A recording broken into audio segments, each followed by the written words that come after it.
Hey everybody, Patty Ann here again today. Today I'm going to show you how to make some mugs using the Cricut mug press. Okay, as you can see, I'm able to make 6 mugs on my sublimation paper that I have. I'm using Silhouette software. I have on my print border right here with the page set up, and I'm ready to go. Except for that, before I print this, I need to grab all of these and say right click and flip horizontally because they need to be mirrored in order to be used for sublimation. And then all I'm going to do is go ahead and send this to my printer that I have changed to be a sublimation printer. And then I'm just going to simply cut them apart with my scissors. I did want to show you that I measure my mug and I try to get an idea of how big I want my image to be, and this is about 3 inches, and I like it to be as square as it can. As long as the height is 3 inches, I can let the width be whatever it is, and that seems to work perfectly for the mugs that I'm doing on just the one side. Okay, to do my mugs, I really like using the Cricut press, honestly. I do have another press over there, and it's good for doing tumblers and stuff like that.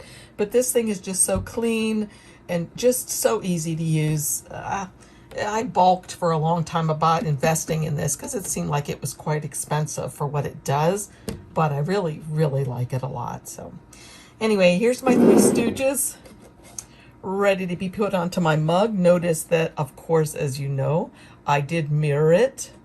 So if I was left-handed, I would put it on this side of the mug so it would face out.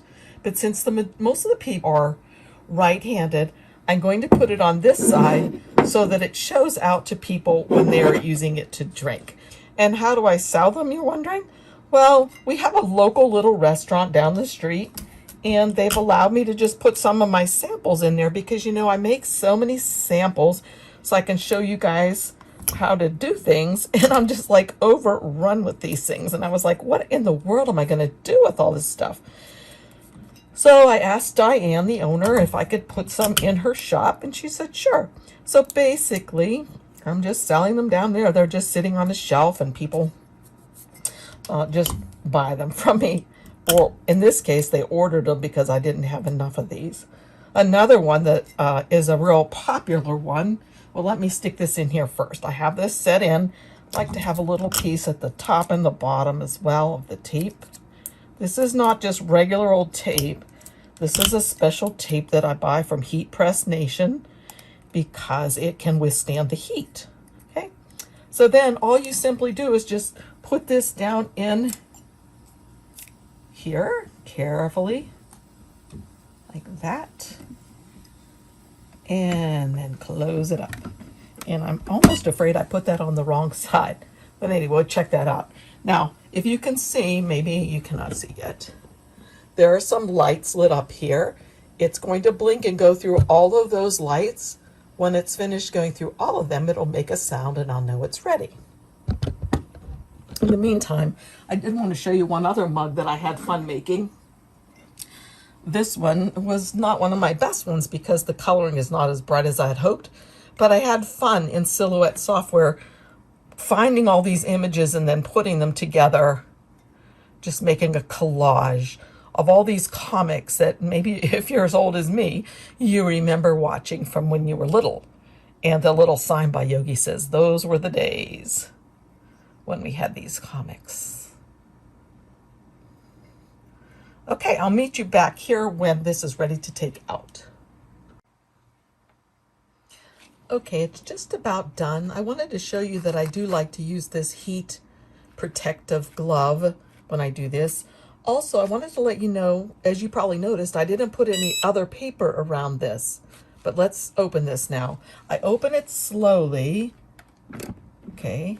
And then I take the mug out slowly. The handle's not hot, so you can grab that out like this. And what I usually do, and you can see it almost looks burnt, but it's just fine. What I usually do is I let this cool off for a minute or two, just holding it before I take off the tape and the paper. But anyway, as I was saying, I don't have any extra paper around here. I love this sublimation paper that I use. And I'll have a link for it for you down below, and I'll show it to you before the end of this video because I really like it a lot and it's pretty inexpensive, I thought. So I'm going to start taking this off.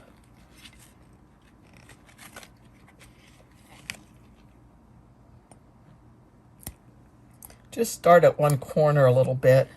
Once you get one corner started, then you can just begin tearing it off to throw that away. And you can see how really well that did. Perfect.